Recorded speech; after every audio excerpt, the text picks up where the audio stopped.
Are we in the final generation before Christ's return?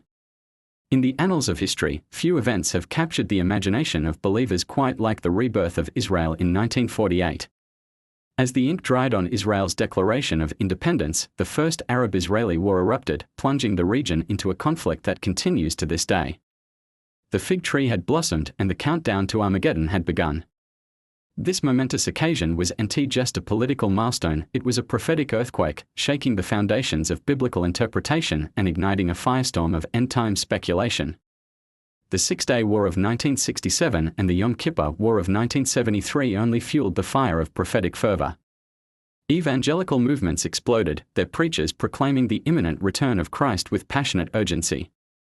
Escalating conflicts involving Israel, Russia, Iran, and China painted an eerily familiar picture to students of prophecy. Imagine a peace deal that allows for the rebuilding of the temple, only to be shattered by a shocking act of desecration.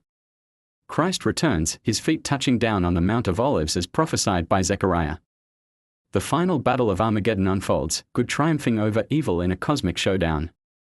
Picture a massive invasion of Israel by a coalition of nations, miraculously repelled as described in Ezekiel 38 and 39.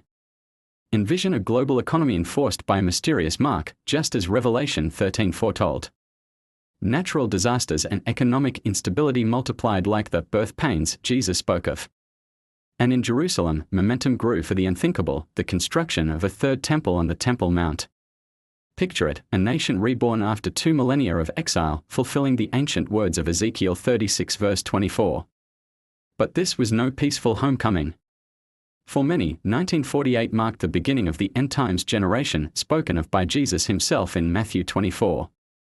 As the world held its breath during the Cold War, prophecy enthusiasts saw the U.S.-Soviet rivalry through the lens of Ezekiel 38's Gog and Magog. While we must heed Jesus' warning against setting dates, the signs seem to multiply with each passing day. Times that demand our vigilance, our discernment, and above all, our spiritual readiness. For whether Christ returns tomorrow or 1,000 years from now, our call remains the same: to live as if his return could be at any moment. The question that burns in every believer's heart is this: are we ready?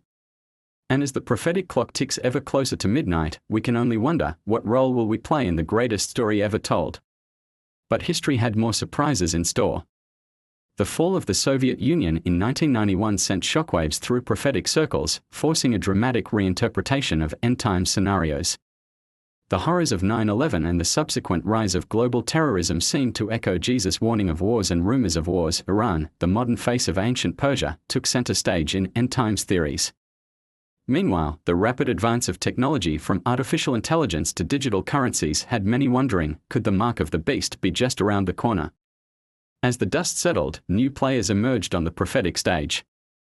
The rise of the European Union was seen by many as the resurrection of the Roman Empire foretold in Daniel and Revelation. The Oslo Accords of the 1990s tantalized believers with the possibility of fulfilling Daniel 9 verse 27's prophecy of a 7-year peace agreement. Then came the age of terror and technological revolution. As we entered the 2020s, the world seemed to teeter on the brink of chaos. But what lies ahead? Some speculate that by 2030, we may witness events straight out of the pages of Scripture. And then, at the darkest hour, when all seems lost, the skies split open. Is this the future that awaits us?